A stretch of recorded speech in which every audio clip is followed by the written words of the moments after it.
Welcome to the Terrible Podcast with your hosts from SteelersDepot.com, where you can find all your latest and greatest Steelers news.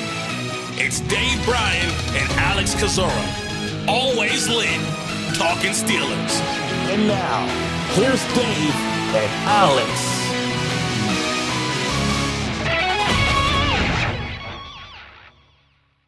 Welcome to the Terrible Podcast, Season 16, Episode 12. He's Dave Bryan. I'm Alex Kozora, SteelersDepot.com. Thanks for being back with us this Monday, Steelers Nation. Dave, quick turnaround from our last show, just like the Steelers having a quick turnaround from preseason game 2 to preseason game 3, Saturday to Thursday. So All-22 dropped on Sunday. Thankfully, I had a chance to go through it, so wanted to get some thoughts on the All-22. Have some transaction news as well for the Pittsburgh Steelers. No official signings, but maybe some on the horizon. So, Dave, how you doing? I'm doing well. Happy Monday to you. And I think we got some Monday Night Football tonight. Is that right? Do we? Yeah, we got Bengals Commanders tonight. So we get to sit back and watch a little bit of that. The Steelers will be the first team, I think, to officially complete their preseason on Thursday. Only 2 games on Thursday this week. The Steelers on the road against the Panthers. That will be on NFL Network for those out of the market area. So everybody should be able to tune in on that. Then that's an hour later, the Patriots at the Giants. But the Steelers and the Panthers will officially wrap up their preseason on Thursday. And there's actually games that run into, I guess, Saturday this year. But yeah, we quick turnaround for us. I think the couple of coordinators are supposed to talk to the media today. So come Wednesday's show, I think we'll have plenty to talk about there. And as you mentioned, the All-22 came out. So we've got the opportunity to roll through that. And a long list of long snappers in. Before we get into the news of the day, reminder, Dave and I will have a Steelers live stream tonight on my YouTube channel. Just search my name. We'll be on there 7 to 8 p.m. Eastern Time answering your Steelers questions. So excited for that post-training camp. Also have my training camp awards up on the site as we annually do. So roll out the red carpet for that. Dave, before we get in the All-22, as you mentioned, Pittsburgh bringing in a slew of long snappers yesterday. Christian Kuntz, the starter, hurt his chest against Tampa Bay, appears to have avoided maybe a serious injury, but nothing definitive yet. We'll hear from Mike Tomlin maybe today. Certainly, I think tomorrow, I think tomorrow we'll hear definitely from Mike Tomlin. So even if it's a more minor injury, odds are good Kuntz is not going to play in this finale. No need to, and they probably don't need Logan Lee to be out there again, although he did a nice job filling in against the Buccaneers. So Pittsburgh bringing in 4 veterans: Rick Lovato, Jake McQuaid, Tabor Pepper, and Patrick Scales, according to the NFL transaction sheet. Pepper was in rookie minicamp with the team on a veteran tryout basis. He did not sign. Lovato, McQuaid, Scales all have plenty of experience and a couple Pro Bowls between them. Those sound like long snapper names, don't they? They do. I was rolling back through the All-22. Did he get clipped by Cole Holcomb on his way down? It's sort of hard to tell whether or not Cole Holcomb maybe kind of kicked him in the chest on his way down. Did you get a chance to look at that? I need to go back. It just felt like he landed hard, and that was the reason why he got hurt. But I didn't look at the Holcomb. I'll tell you, Holcomb was kind of the reason that became a long return in the first place. He lost his leverage. He dipped too far to the inside, and had Holcomb maintained his cup, then that return never goes anywhere, and Kuntz is A-okay. Yeah, I pulled the All-22 of that, and I can't really tell whether or not maybe Cole Holcomb kicked him. You know, Kuntz, when is the Kuntz podcast drop? We'll hear about it at some point, I'm sure. sure. Hopefully we'll hear about that. And we'll see if this team signs one of those long snappers probably today to see whether or not what the deal is with that. And obviously they would have to part ways with somebody to make room for him. And anyway, that's Logan Lee. What did you see on the tape from Logan Lee in the snapping department? Laces out, Dan. I mean, overall, Logan Lee did a really nice job for being pressed in a very difficult and unusual situation. So I think overall, you have to give him a lot of credit. But on the Ben Salzman's field goal, we talked about that yesterday. The snap looked good, and it was, but the laces were facing Ben Sauls. He kicked the laces, and that's never good for a kicker, and that ball fluttered. And you can probably attribute the miss largely due to that. Now, some people will debate me who's responsible for the laces. At the NFL level, the long snapper can actually control the laces. They get this thing down to a science so much they can predict and map out the rotation of the football so the laces are in a really good spot. Now the holder has to adjust and make slight adjustments, ideally no adjustments, but if he has to, any slight turn of the football. But the holder's responsibility is catching the ball cleanly, putting the ball down in the right spot, and then the lean of the football has to be correct for the kicker. Each kicker has a different preference in terms of how much the ball should lean. And so the last thing is adjusting the laces. There was no time for the holder that was Johnston, I think it was, I think it was Johnston, to yeah. adjust on that. So it's also a slower snap, which also screws up the operation. A lot of things going on there. All that to say is, yeah, laces were not out on this kick. It led to the miss. But overall, I thought Lee did a nice job just to not have any sort of major, like, your whole goal of a backup long snapper is don't have any major gaff that totally screws up a play where a ball goes 70 feet over everybody's head. And Lee did a nice job. Yeah, like the James Harrison several years ago. Right. Yeah, but yeah, I thought that was interesting that you found that on the All-22.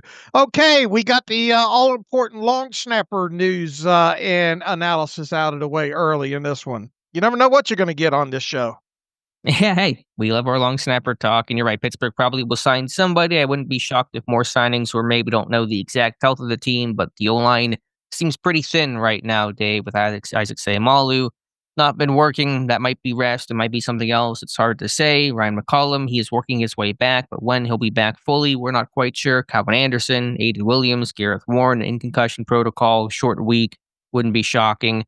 Although they didn't seem to work out any offensive linemen yesterday, so I don't know. Maybe the plan is to try to roll with what they have, but we'll see if anyone else comes in before the Carolina finale.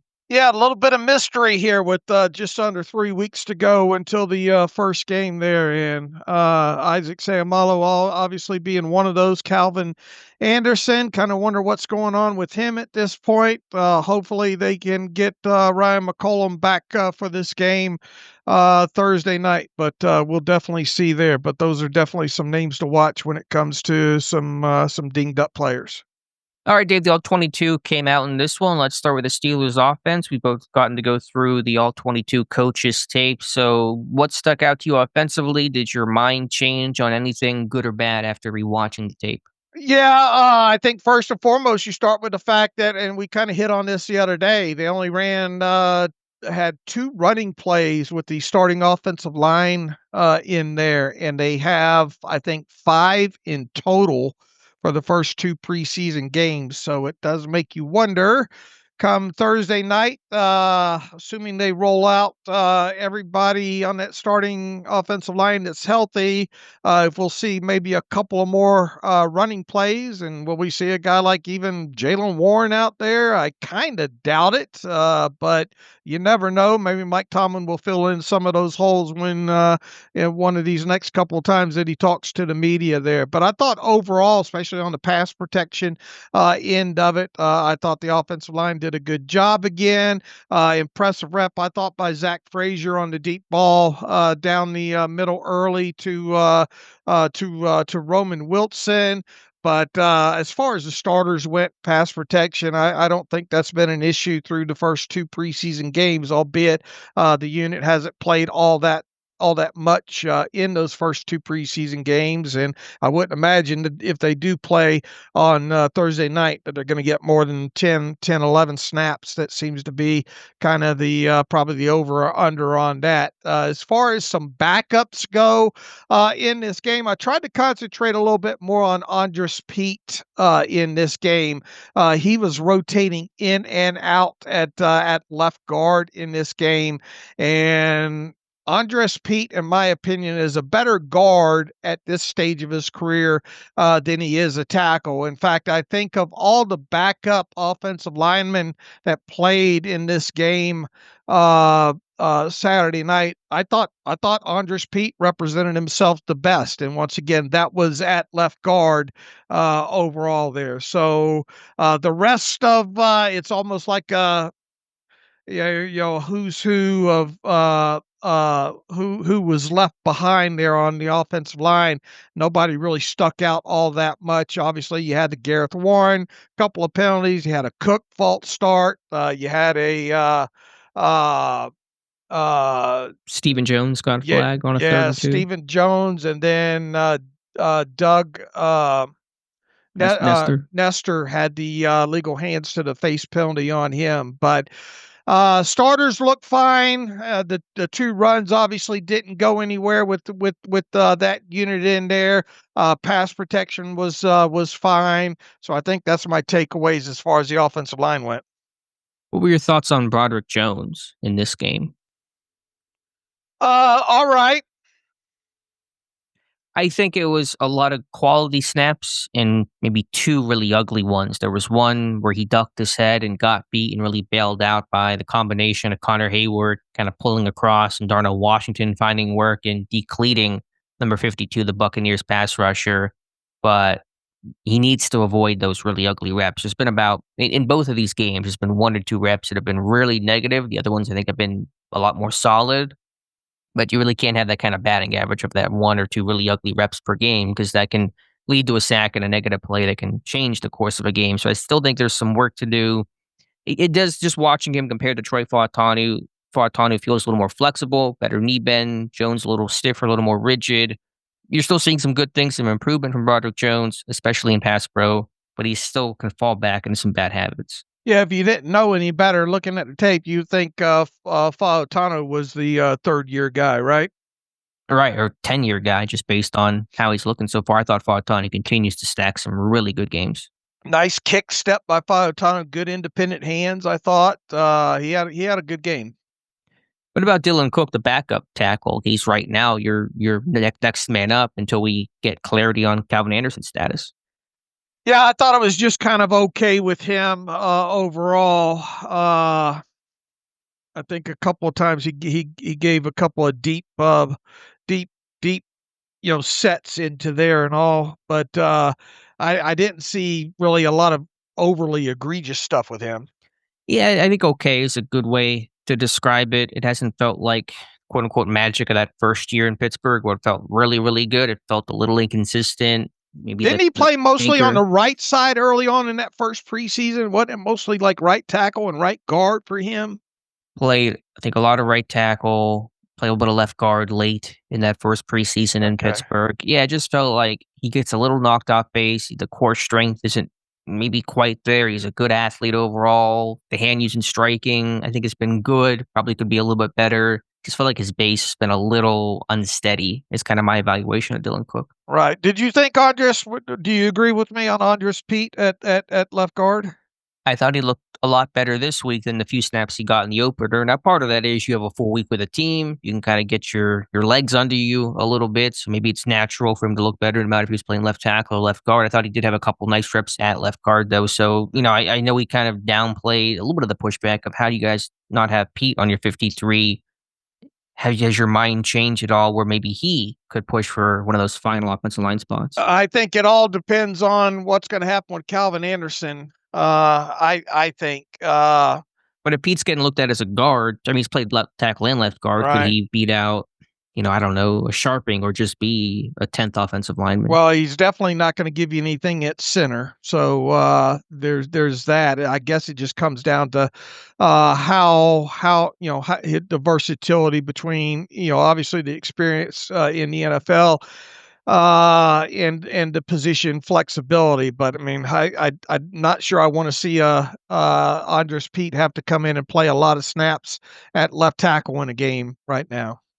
Yeah, I don't think he would be. I mean, if Anderson does come back, you have Dylan Cook, but at guard, you may, and just have the flexibility of a veteran who can play tackle and guard.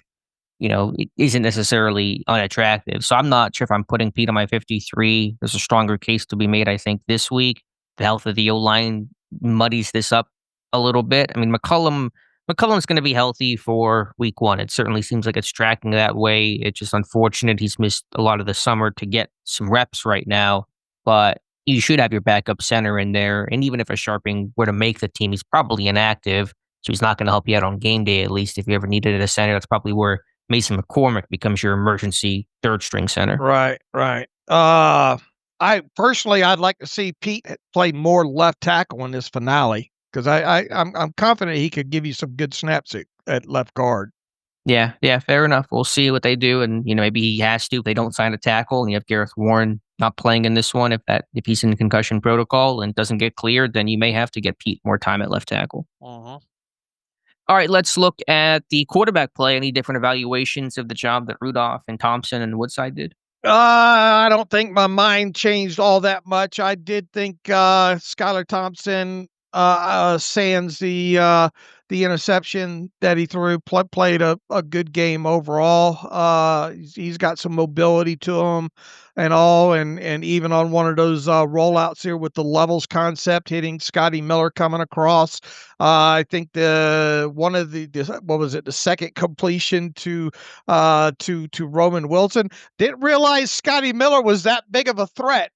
That was definitely a blown coverage there. Four guys essentially going vertical. Somebody missed an assignment there that allowed Roman Wilson to come across the field unscathed there. But and I thought Mason rebounded nicely from the early interception, not getting that ball out quick enough down the seam. Probably should have, and I think he stated as much too. Probably should have went underneath with that one instead of maybe trying to force that one in there down the seam on the interception there.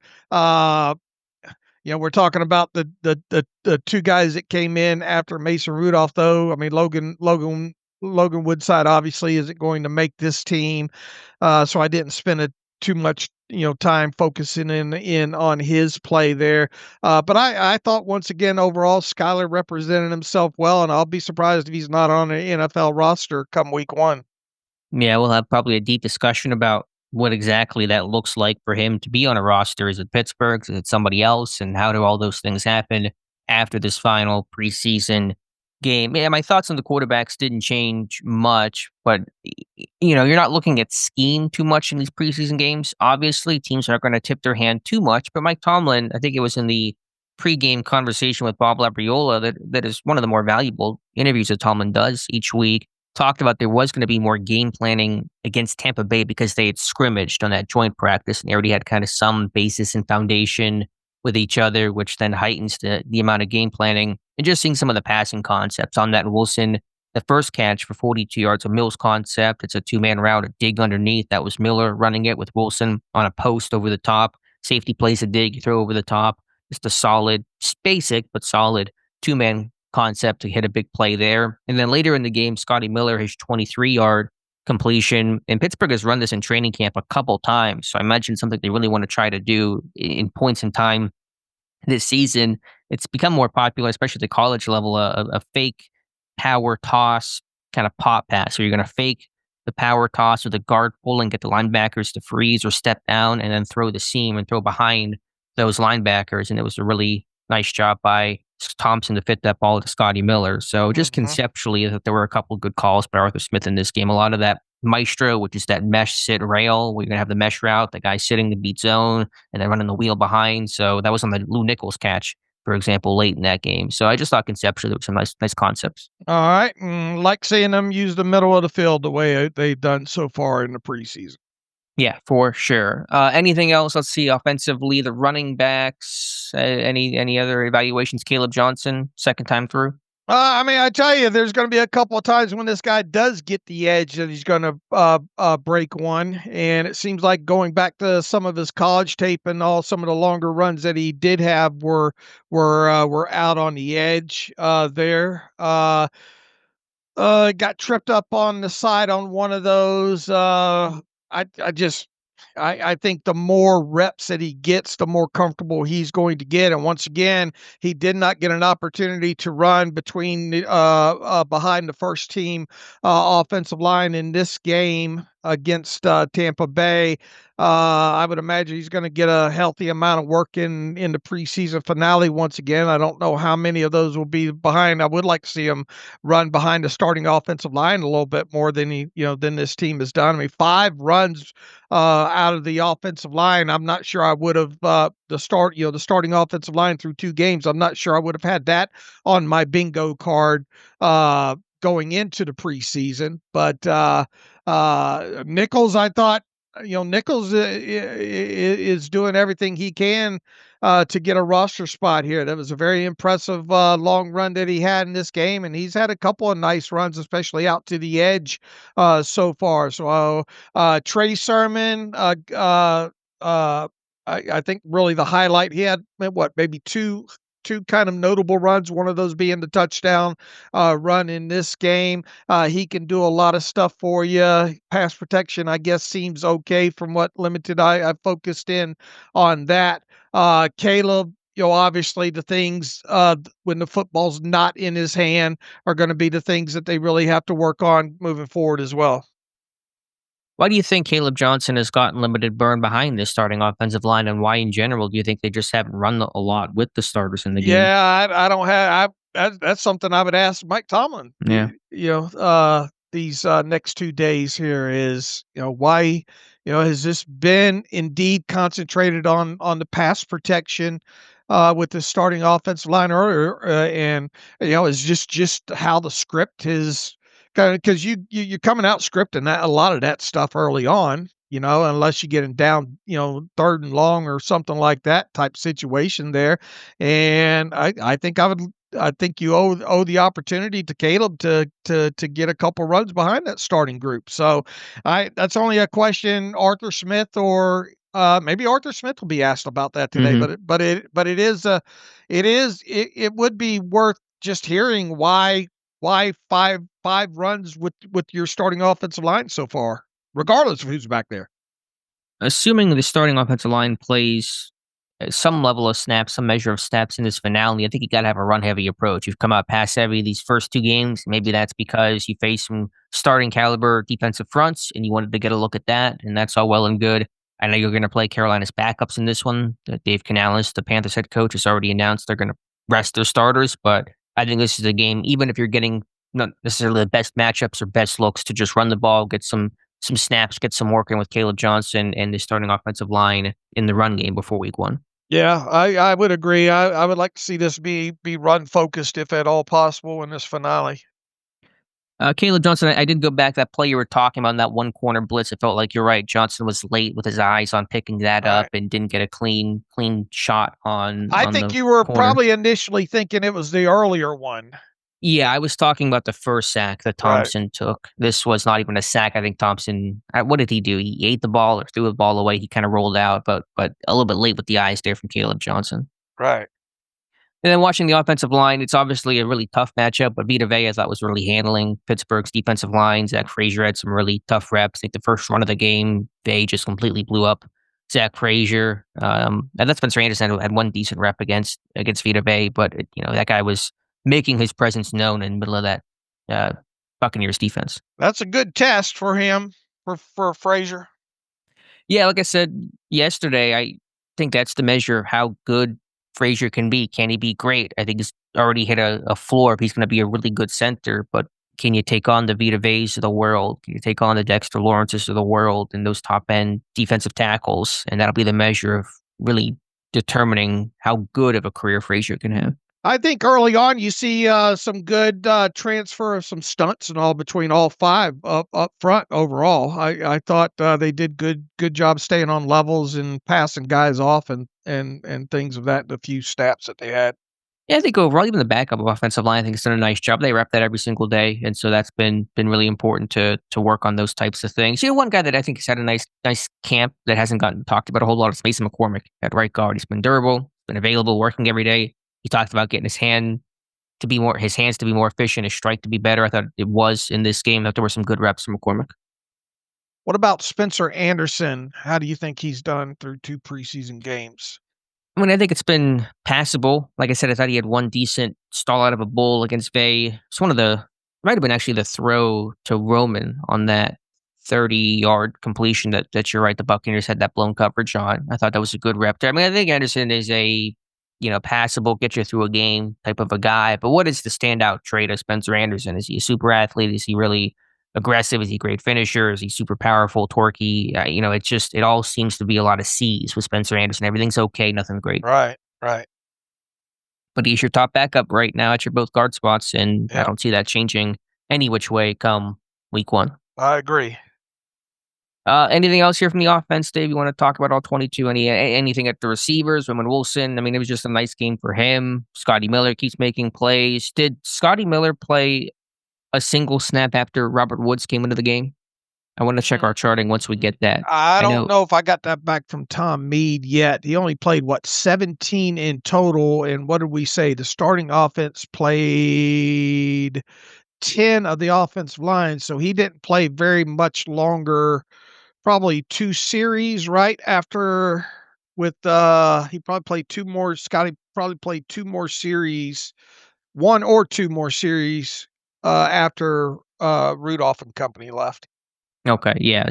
We'll check our charting once we get that. I know Josh Carney wrote about it yesterday, but I want to put some of the data on it. Bottom line is Robert Woods was playing late in this game, like late fourth quarter snaps, which is typically a really poor sign for a guy's roster chances. Yeah, Brandon Johnson only played 23, so he was pretty much those two may I can't remember if those two were Johnson and Woods were on the field together. I kind of doubt that they were at that point there, but it feels like your top wide receivers past your top 4 with Skoranek, basically feeling like a lock at this point, would go Scotty Miller, Brandon Johnson, and then, geez, who would be after that in the pecking order? Woods might not even be up even after both of those guys. Yeah, you get the rookies of Perlman and Keyshawn Williams and Brock Taylor, and those guys are all still vying for practice squad spots. So the way, things can surprise you, obviously, but I don't see Woods hanging around on this team in any capacity past August 26th. With all the wide receivers that you got right now, and that seems to be a healthy group right now on top of it. And look, you're not going to play Metcalf and probably not going to play, Calvin Austin in this finale anyway. Do you go ahead and cut Woods now if you needed that long snapper and let more of a courtesy cut to Robert Woods? Yeah, I guess it wouldn't be the worst idea in the world. I mean, we'll see if anyone has to go to, waived injured, and Gareth Warren, what's his status going to be, that kind of stuff. We'll have to check on. But I get your point overall. How much of Roman Wilson do you want or need to see in this finale? I think he could obviously use the reps. So however long you're going to play, Mason Rudolph in this one, if you play him at all, I would roll him out there for that. What if hypothetically you only wanted to play Rudolph a series? Do you want to give Wilson more work than that, or do you want to just tie it completely to the starters? I would tie it to the starters. Okay. Yeah, I mean, especially not knowing what's going on with Calvin Austin right now. I would play Roman as much as I play Mason, I think. Yeah, I mean, obviously, like you said, you want to get the reps, but it's also, you don't want him to get hurt because right now you're really in a pickle. So yeah, you've probably seen enough from Roman where you want to get him warmed up one more time, get a couple snaps and maybe one target, but may not need to see a whole lot more than that. All right, Dave, let's go over to the defensive side of the football. Defensive line, take 2 for the rookies. Derek Harmon, Y.A. Black, your impressions? Harmon, really nice game. The TV tape didn't probably even do it as much justice there. The bull rush, obviously, on the sack was nice. There's a nice long arm of him on one of the run plays there. I thought he did a good job. Just really looked a lot more powerful, a lot more comfortable in the defense. I thought really, really nice game for him overall in this one. Yay Black, the All-22, really popped a little bit more for him overall. Now, he did miss a tackle on one of these, but I think you're seeing some of the characteristics with the power and the those long arms and the ability to lock out, separate. Had he made the tackle on one of those plays, it probably would have helped his overall score a little bit more overall as well too. But I thought, and I think coming out of TV tape, I think I said, it didn't really jump out as much as that first game. But you go deeper into it with the All-22, I thought he represented himself well. Keanu Benton had a couple of nice reps in this one. That pass back down early was key because that was wide open. That was going to be a double. That was going to be an explosive play, and who knows what happens from there. So once again, you see these defensive linemen and this defensive front overall do a good job of batting down the passes and getting the arms up there. So my overall thoughts as far as how the defensive line played, especially against the run, I thought they really did a good job against the run overall. But Harmon really stuck out. I think Logan Lee had some nice snaps in this one. I think Y.A. Black was better in the All-22 than he was from the angles on the TV tape. Benton, I thought a couple of nice snaps in there. Fehoko made a nice play late in this one. I thought Loudermilk was okay in this one overall, but I think the defensive line represented himself well in this one, especially against the run. Yeah, I think it was really good team run defense. I really echo all your thoughts there. I thought Harmon getting off blocks better. That was the big thing for him I wanted to see in game 2. He did. Obviously, the sack was the highlight there. You're right. I thought Black, maybe it wasn't quite as, didn't pop and wasn't as noticeable the second time too, but I thought it was pretty steady, consistent, using his length, getting off of blocks, maybe a little more coordinated, a little more balanced. Maybe an issue with both those guys. Harmon missed a tackle.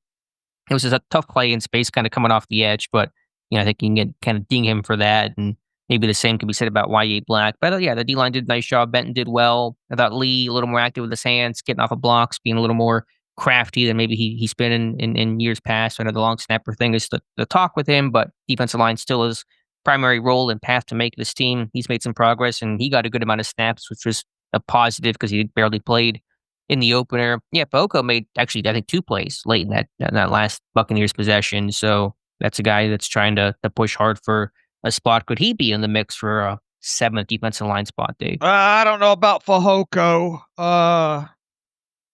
I think he's practice squad guy. I kind of wonder, have we seen enough of Logan Lee on a defensive side of football through 2 preseasons for him to write his name in pen yet? No, he's not in pen status, but we had the discussion, I think, yesterday. If you were keeping a 7th defensive lineman, Lee might be the guy right now. You still, I know we have not made our next roster predictions. Mine will go up in the morning. We'll talk about it, I'm sure, for the Wednesday show. But you had Asezi Otomewa on your last prediction as that 7th defensive lineman. You think, gut check right now, that's still the case, or is there a change?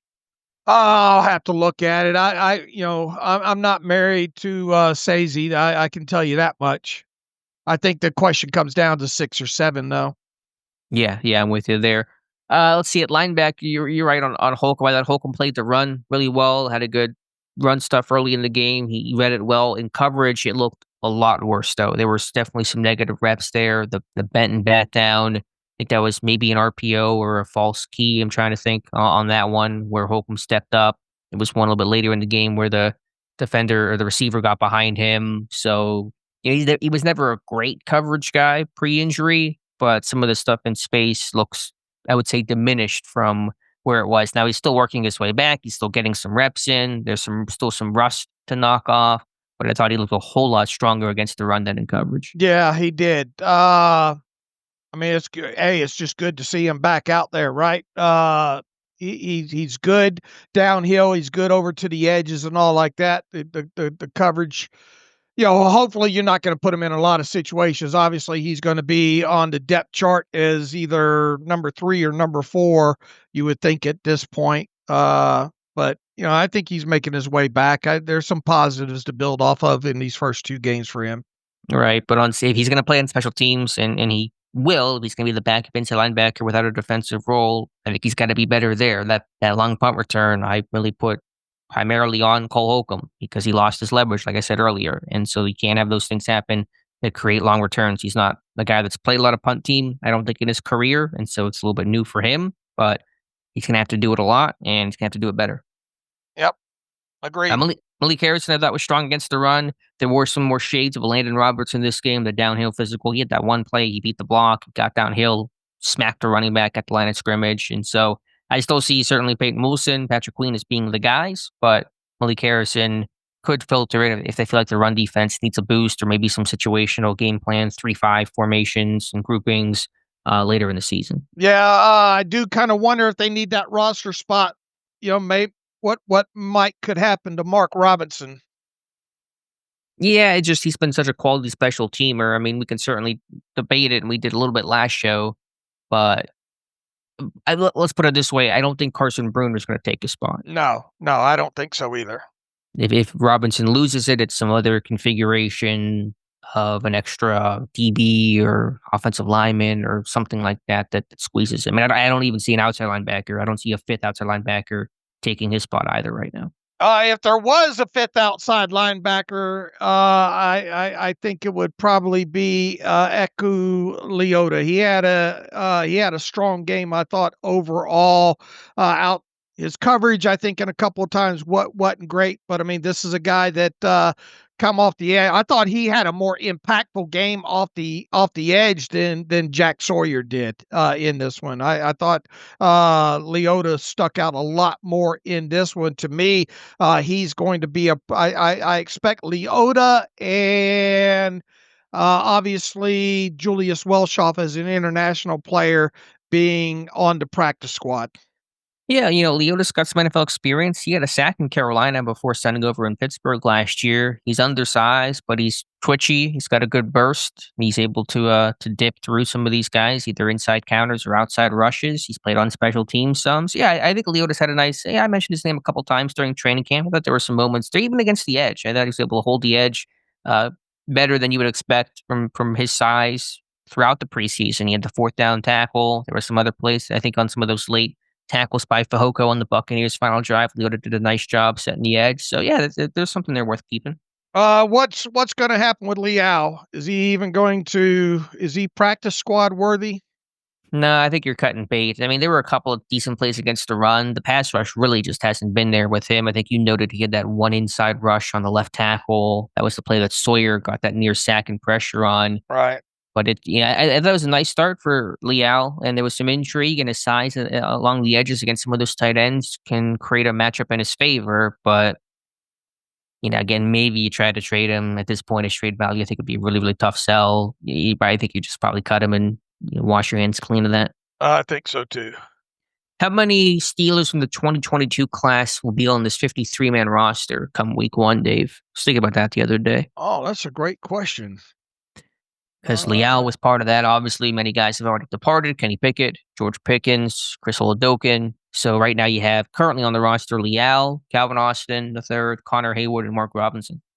So let's see. Austin obviously is going to be there. Connor Hayward, no one's going to take his spot. We'll see what happens with Mark Robinson here. Oladokun's gone. So yeah, I think you're down to 3, right?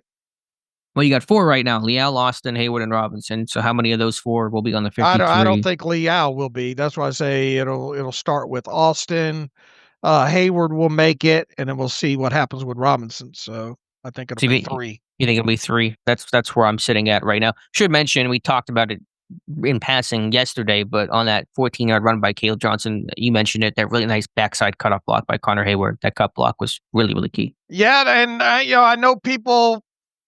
It's not like we have a love affair with him, but you hear Aaron Rodgers talk about how smart he is, and he is He is a slightly above average special teamer at this point. You could definitely use him in the passing game in situations, and he can cut block. I mean, that's what he does best, either coming across the formation or as he did in this one, chopping back down inside like he did, and that opened up that huge cutback lane for Caleb Johnson. That was the reason why that run exploded the way it did. So, and we went into this preseason one or training camp wondering if any one of those younger tight ends on the roster could push him for a spot. One of them's already gone, and Galbraith surely isn't that guy.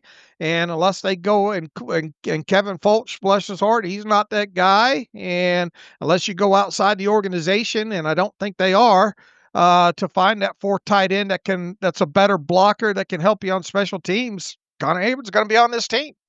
I'm with you 100%, Dave. All right, back to the defense. I don't need to see any Darnell Washington in this finale. I think from the little things that you pointed out of the football not even in his hands in this game against the Buccaneers. I mean, that guy's going to be such a big part of what you want to do offensively, man. I've seen enough out of him out of 2 preseason games. Let that man rest right now. But if your starting offensive line is going to play in this one and you want to run the ball a little bit more and Caleb Johnson's going to get in there. Throw an extra offensive lineman out there. Yeah. You've seen enough? I've seen enough, man. Okay. Don't risk that guy. All right, yeah. No, I think his value in that room. I think he's the most valuable tight end that Pittsburgh has right now, Dave. Uh-huh. I'm not even sure how close it is. And there's no disrespect to Freiermuth or Johnny Smith, but if you lost one, you have the other with a similar skill set. There's nobody's skill set that can replicate what Washington can offer. I mean, I know you're only talking about potentially 7 or 8 snaps in this game, but do you need to see that to judge other players, I guess? Well, that's what I was saying. Yeah, because Washington feels almost like that extension of the offensive line. So you're playing your offensive line, you're starting 5, maybe Sansei Amalu, then you play Washington too, maybe at least for that first drive, just to get some good looks if you really want to look at your running game. What do you think about Jeff Kerr of CBS Sports this morning writing that Darnell Washington is a potential cut candidate? Come on, man. I mean... Yeah, I mean, I know Kerr normally writes some pretty decent stuff, I think, as well, too, from what I remember. That's horrible. Yeah, you can just pick Robert Woods. I don't know. I don't mean to pick on anybody, but geez.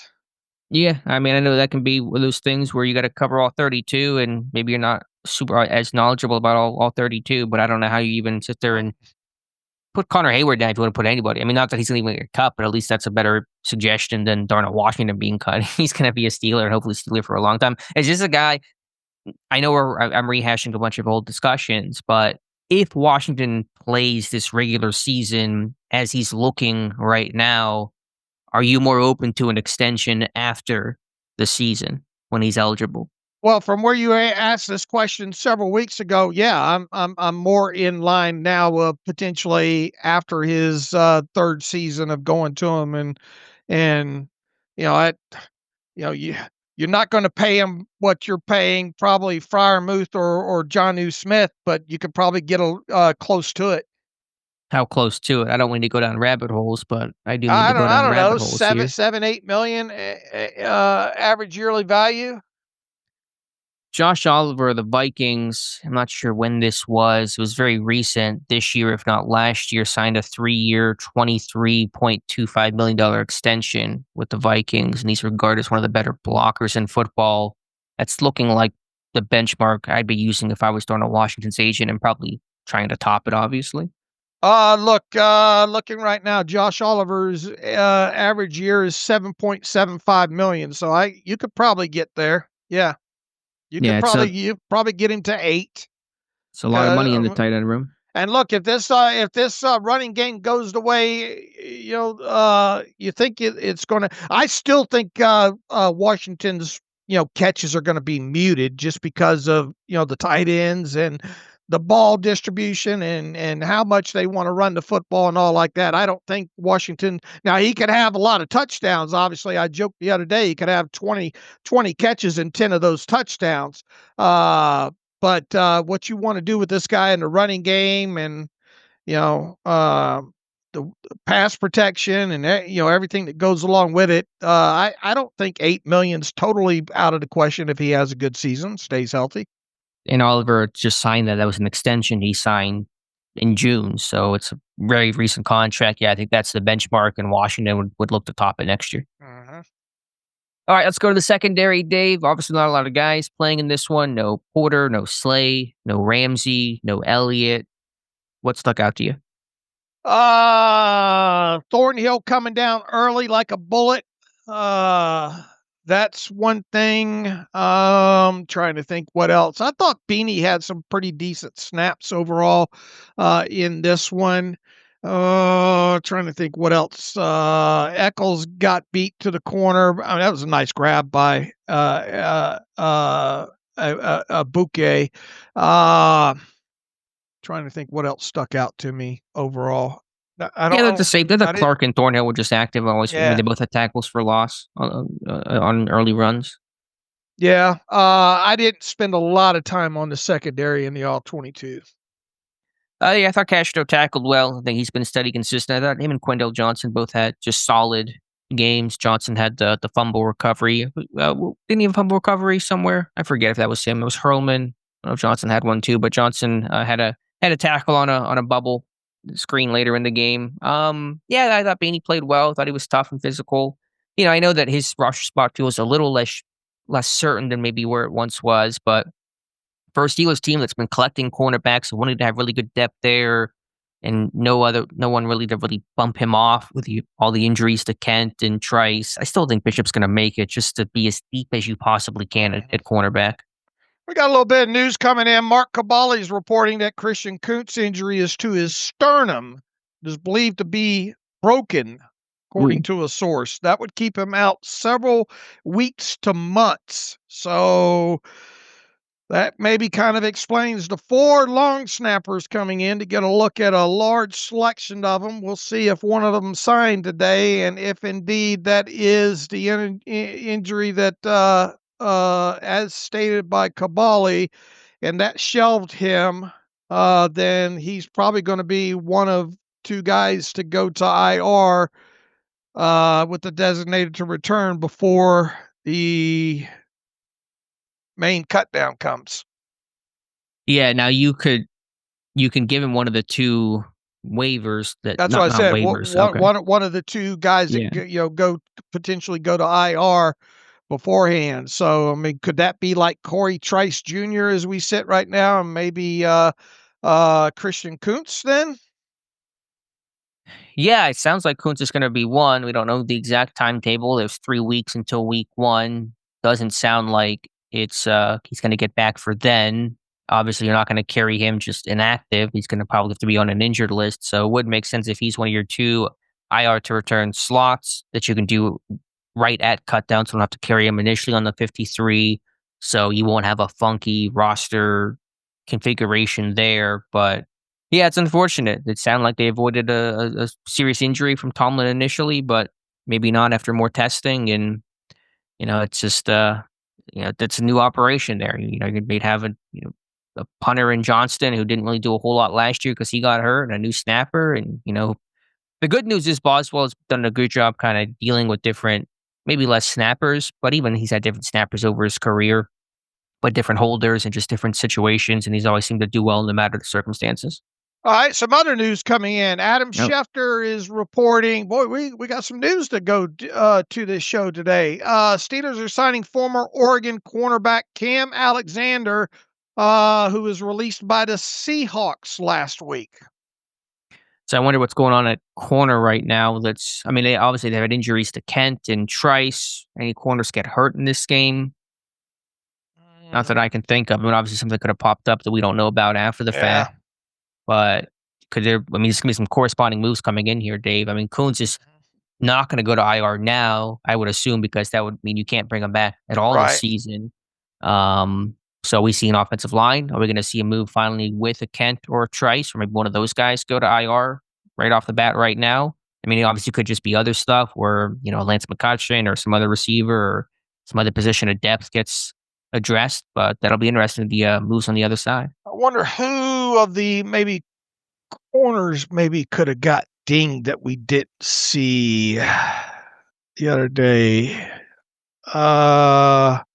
Didn't I'm looking down the list here. Mike Tomlin didn't mention anybody, so I don't know who that. I don't know what the need is for Alexander, but we'll find out here pretty soon with some corresponding moves. Maybe it's a nod where the defensive guys aren't going to play, and you're going to rest tackles, and you want to get just some depth out there, so those guys don't have to absorb snaps. I mean, we'll just have to wait and see. Obviously, we'll have information by Wednesday's show at the latest. All right. A couple of news things there. Going to be interesting because Mike Tomlin kind of hinted that he didn't think the injury with Kuntz was that serious, or didn't make it sound that serious. Right. But maybe a couple weeks is still better than maybe loss for the season. Maybe it was their initial fear. I'm not sure. Kam Alexander, by the way, yet to appear in an NFL game. So this is not, a high-level signing. It's more off-season training camp depth, I should say, but notable all the same.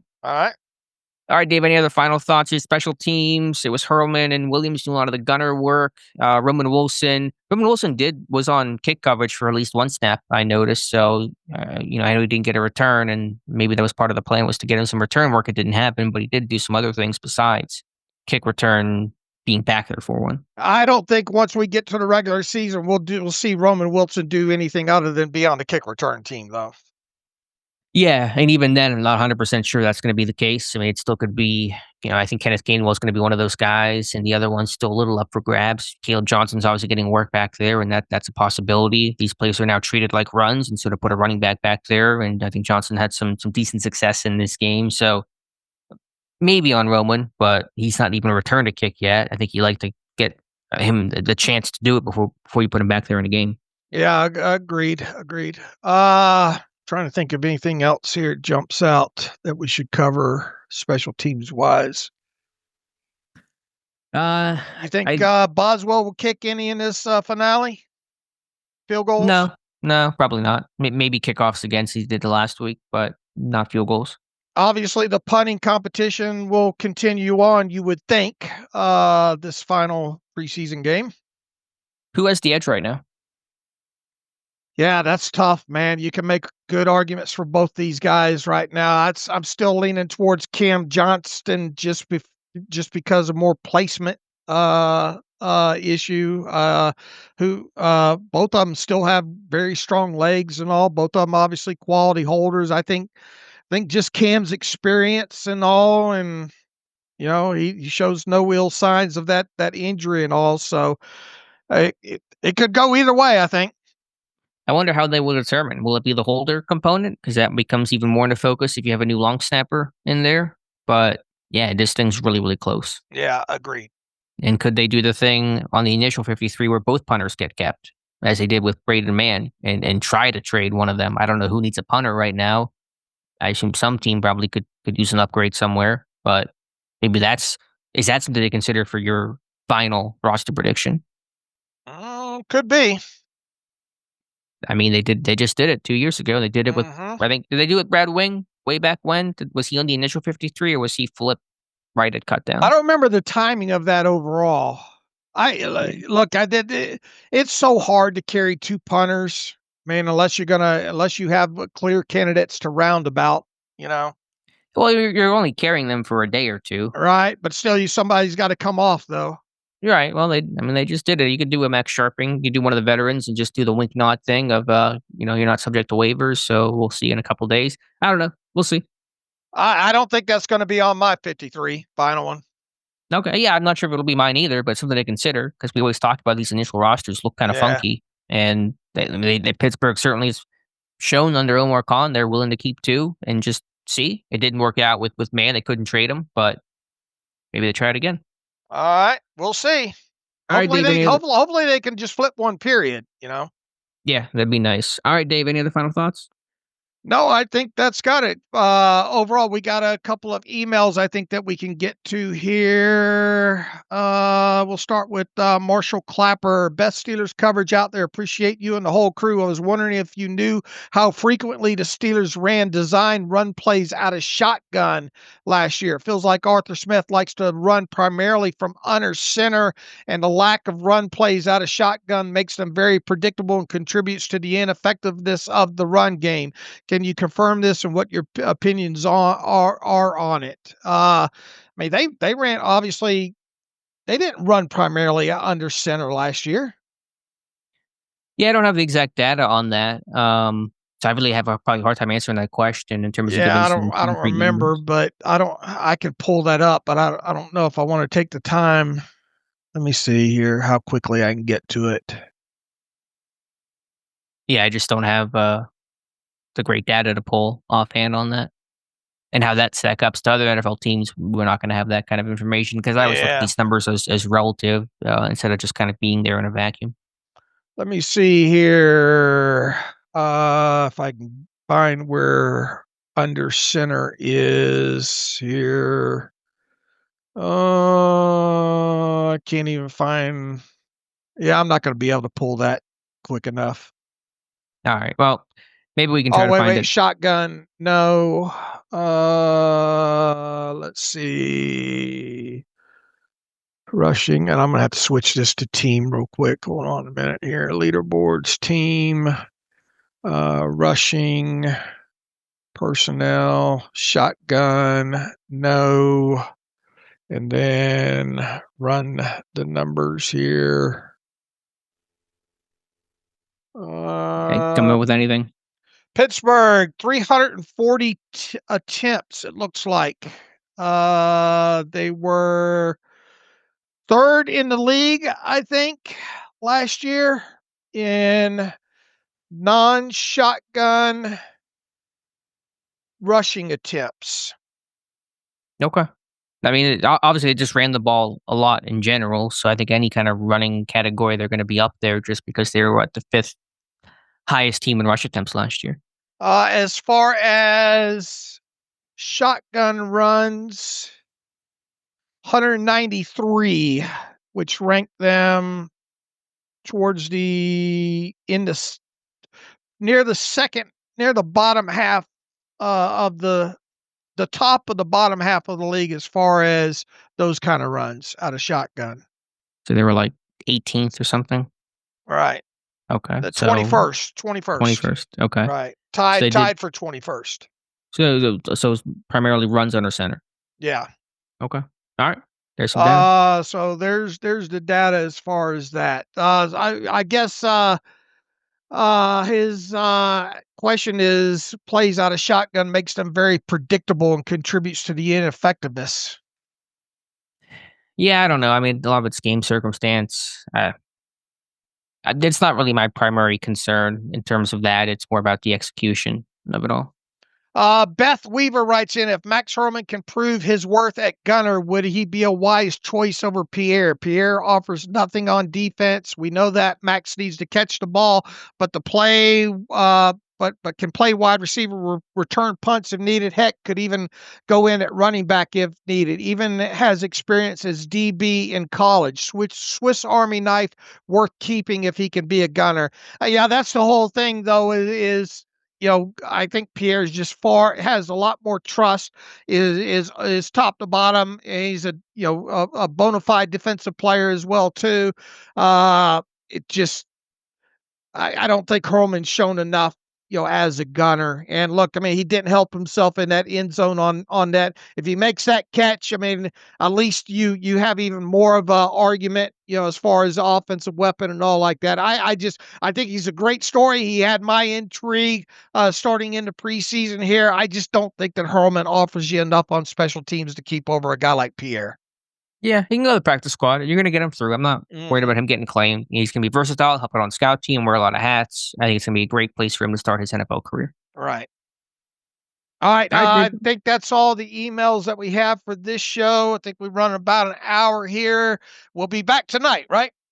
Yeah, back for our live stream, 7 to 8 p.m. Eastern Time. Dave and I answering as many of your loose questions as possible. So looking forward to jumping back on the mic with you later today, Dave. All right, me as well. What do you suppose a lot of the questions are going to be about tonight?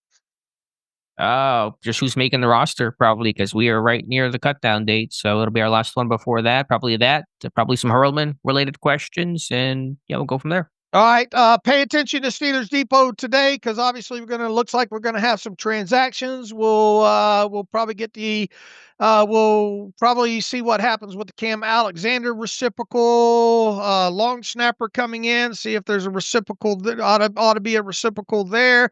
The coordinators I think are supposed to talk today, so we'll pass along any information there as well too. So it's going to be an eventful afternoon. It feels like here. Maybe Mike Tomlin talks as well too at some point after practice. In the meantime, you can follow me on Twitter at Steelers Depot. Follow Alex at Alex_Kozora. Follow the show at Terrible Podcast. Email the show, theterriblepodcast at gmail.com. If you like what we do and want to donate, SteelersDepot.com, hit the donate button. Also, if you have an ad-free version of this, or if you want an ad-free version of the site, SteelersDepot.com, hit the ad-free button. Follow the directions that way. So until the live stream later tonight, hopefully we see a good crowd there on YouTube, on Alex Kozora's YouTube channel. Until then, as always, thanks for listening to the Terrible Podcast with Dave and Alex.